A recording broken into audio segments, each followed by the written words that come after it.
Hey guys, what's going on? It's me, Jay, here to talk a little bit about an incident that is occurring in New York City.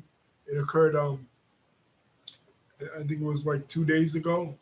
It's the strangulation death of 30-year-old man on the subway, Jordan Neely, by ex-Marine Daniel Penny. So to set the scene for those that are unaware, a young man, Jordan Neely, at 6:30 a.m. was seen allegedly yelling at this woman, yelling at her that he wanted. Hey, Lisa, what's going on? That he wanted food, he wanted water. He says allegedly, "I want food, I want water. I don't care if I die." And then this man, Daniel Penny, steps in and quote unquote calls himself apprehending Jordan Neely and choking him to death. Now, Jordan for a while was a Michael Jackson impersonator on the train, and it's true that he suffered from mental illness brought on by the strangulation death of his own mother in 2007 at just the age of 36 years old. When Jordan was a young boy at 14, he witnessed his mother being strangled to death by her boyfriend and her body stuffed in a suitcase. And when this incident happened, he himself was homeless, and he was diagnosed, as having, I think it was schizophrenia or some other mental illness. But that notwithstanding, I don't believe that it was just that the excessive force used by Daniel Penny was freaking justified. One thing that I mentioned to Lisa, and I believe this to be true, that a lot of these deaths, people call themselves being a hero. First of all, this guy Daniel Penny, this ex-marine, he wasn't he wasn't no cop. He didn't have no authority to step in as a citizen and to restrain another person. If he felt like the young man was harming or harassing other passengers on the train, okay, you punch him, you knock him out, you knock him down, you don't kill him. When they get their hands on somebody, their racism and their hatred and their visceral hatred causes them to use excessive force and to actually kill somebody. We saw it with George Floyd, we saw it with Eric Garner, we saw it numerous other times with other people. Even going back to 1984 when the Bernard Getz case, where this vigilante in 1984 shot multiple people. So you call yourself being a hero, you want kudos, call yourself being some Batman type figure and want kudos and want props by other people for apprehending somebody and being a savior, trying to be that person that steps in and doesn't mind their own business and let police do police work.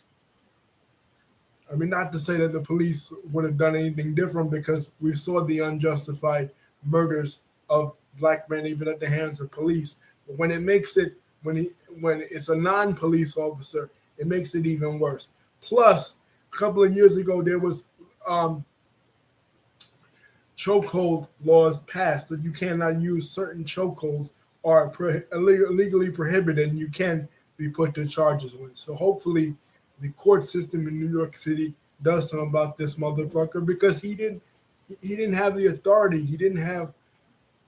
Um, he didn't follow proper protocol. He basically brutally murdered this young man. And look, by the looks of the young man, Jordan Neely, he wasn't that big. He was not a large man. He was not gigantic or anything like that. He didn't really pose a physical threat. He looked like he was 100 pounds soaking wet. This kid, and this guy in the train gonna say, "Oh well, he you never know. He looked like he carried a weapon or something." Okay, he pulls out a weapon, apprehend him some kind of way, knock him down, take the weapon out of his hand, but don't kill the kid. You know what I mean? Don't kill the young man. Now, Candace Owens, our favorite uh, conservative political commentator, steps in and she's saying, she has, quote unquote, no sympathy for Jordan Neely. In this whole hour long rant of a freaking video, she steps in and she recounts a situation of she was in London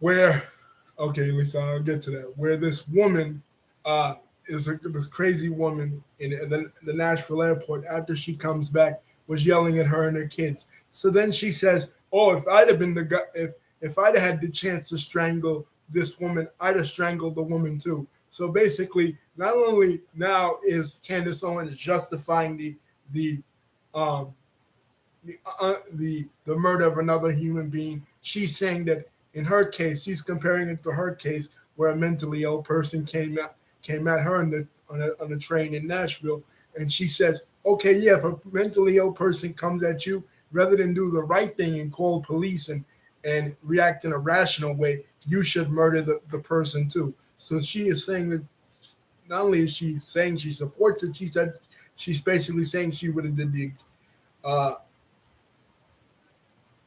the exact same thing. Now, to Lisa's point, crimes of aggravated strangulation for police officers or peace officers, um, where such officers commit the crime, obstruction, treating, obstructing breathing or blood circulation. Basically, if it's a citizen's arrest or it's a police officer, if they use the strangulation chokehold that could cut off air or blood supply and they happen to kill you, they can too go to jail. Or use a chokehold or similar restraint and causes serious physical injury or death. The New York City uh, law towards cops was passed in 2019, 2019-2020 season. So basically, Lisa is laying it out here. This is true. She's corroborating the statement that I'm saying. You cannot, if you're going to put a chokehold on somebody or apprehend someone, you have to use restraint. You cannot put the chokehold on the individual and then cut off their strangulation or their blood circulation or their air. Otherwise, that is considered a homicide, and that's basically what this um, law is ruling. And Candace Owens obviously kissing up to white supremacists, as she often does. She is now saying that she would have murdered him too. And not only that, but she would have strangled him to death or strangled this other. She brings up, like I said, this other case that has nothing to do.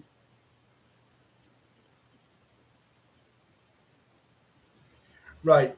Lisa saying, even though the guy's not a cop, he's a Marine, the same exact thing, even more so because he was trained in special operations, Lisa. He is basically he is a soldier. He's a deadly soldier. And who knows, this guy, right? He could have had mental illnesses himself. He could have been in wars. He could have suffered from PTSD. He could have had. I'm sure that's what they're going to say. That's what his defense is going to say. Oh, he probably had mental illnesses himself. He probably had PTSD, and they're going to fall back. They're going to fall back on the mental illness defense, but they don't want the Jordan Neely advocates to fall back on the defense. So we're supposed to feel sorry for Daniel Penny, but not feel sorry for Jordan Neely. That's fucking bullshit. You know what I mean? I'm sure this guy Penny's GoFundMe's and other things by white supremacists that agree with this is going to bring this up. I'm sure they're going to castigate Jordan Neely and talk about the 44 arrest and talk about the time that he was allegedly going to push a woman from the train. But again, Neely was mentally ill.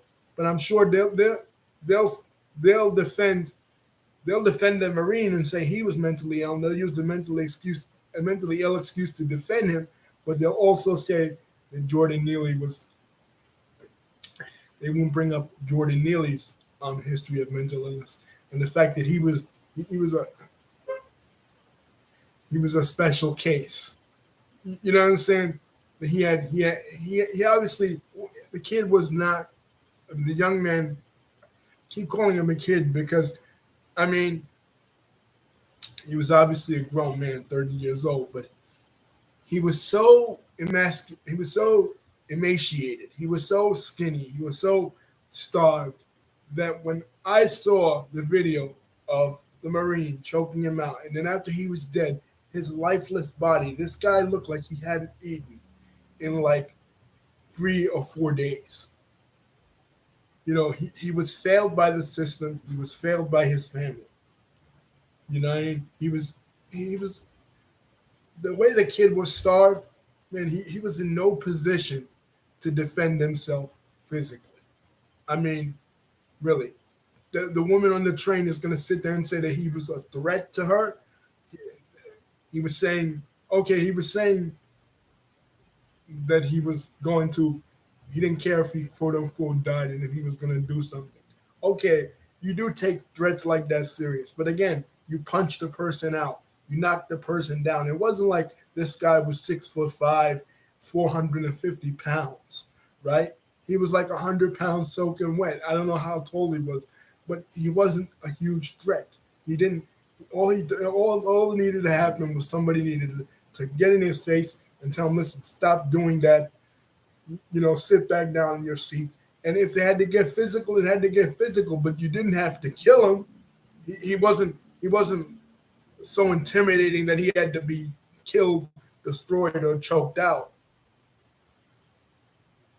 I mean, look at the kid.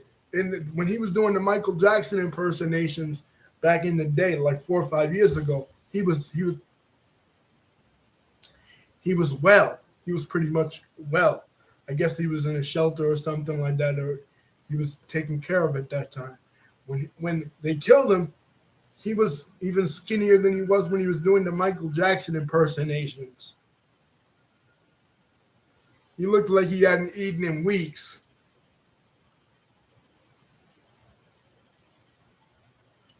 Come on, there was no way, despite what he was saying, despite the verbal threats that he was making, that he was in any way physically intimidating to the woman or anybody on the train. Not to the point where you needed to kill the man. The guy got aggravated. The guy was probably racist, and he got him in a chokehold and he didn't want to let go. And he brutally murdered this young man. I mean, come on. Even at his best, the kid looked skinny. I mean, if he was physically imposing, let's be real, how could he even be a Michael Jackson impersonator? I mean, impersonating Michael Jackson, who was never a big man to begin with. Michael was like 5'8", what 130 pounds at best. You couldn't be a really big man and be a Michael Jackson impersonator in any convincing sort of way. You know what I mean? So they can't even go to the big scary black man excuse like they went to with Eric Garner or um, George Floyd, because this guy was, come on, wind could probably knock him down, and that was when he was at his best. Imagine this, where the more up to date pictures of him when he's at his worst, when he hasn't eaten. The most he could do is probably pull out maybe a knife on the train and somebody.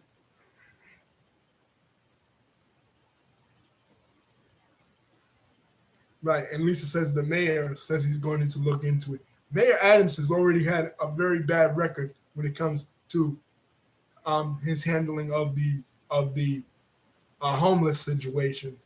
A lot of homeless advocates are very angry with Mayor Adams because of what he has done to the homeless population. He's kicked them out of their tents and provided nowhere for them to go. Now, is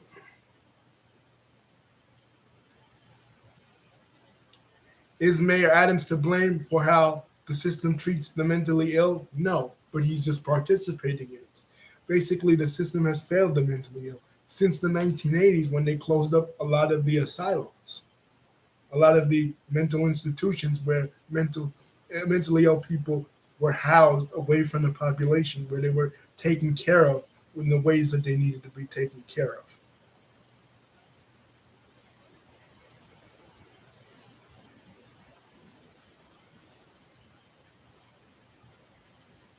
Having them on the street running around, yeah, I do. I do. Listen, listen, as though I think they should open these places back up.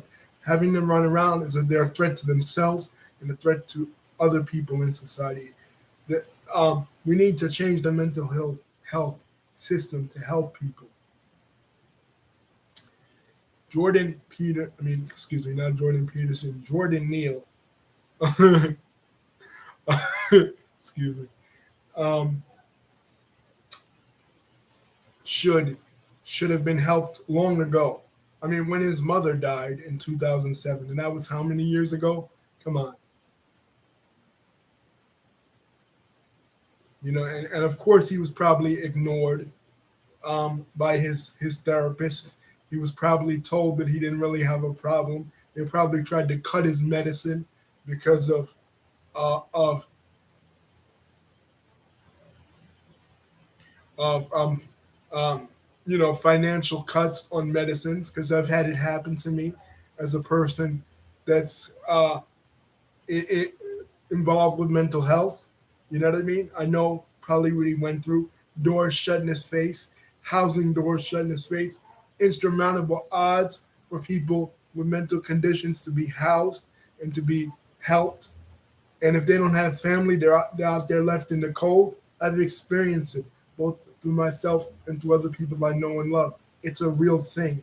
It's not something to be played with. But of course, uh, two people here, and they will say that the military men have mental health issues, but they'll completely ignore the systemic failures on the part of New York City towards Jordan Neal. Yeah, Jordan Neely. Yeah, they'll make him out to be like he was this big threat. They'll talk about 44 assault charges, or that he allegedly tried to push a 70-year-old woman from the train tracks. Is there any proof of that? Is there any video of that? No, I'm pretty sure if that probably happened, there would have been.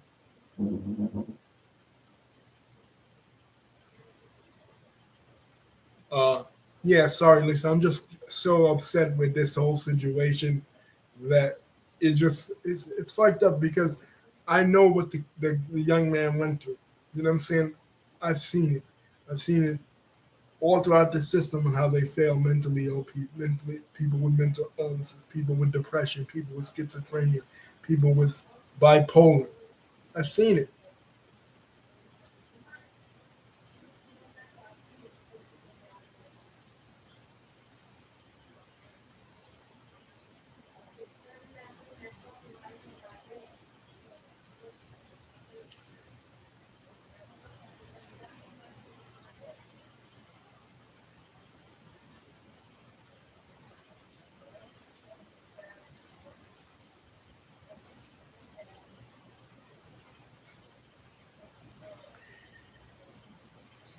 But anyway, that's all, guys. Justice for Jordan Neely, and hopefully the mayor does something about this motherfucker and he doesn't get off on a technicality. Um, because this happens all too often, and people that don't care about people with mental illness will suddenly claim that they care about mental illness when defending Daniel Penny, but castigate a mentally ill man, a really mentally ill man that was documented with mental illness that has suffered this tremendous loss. Um, uh, at the hands of his mother's boyfriend in almost the exact same eerie way that he himself died. The mother was herself strangled. Isn't that crazy? Anyway, peace. Don't forget to like, comment, and subscribe. Love you guys.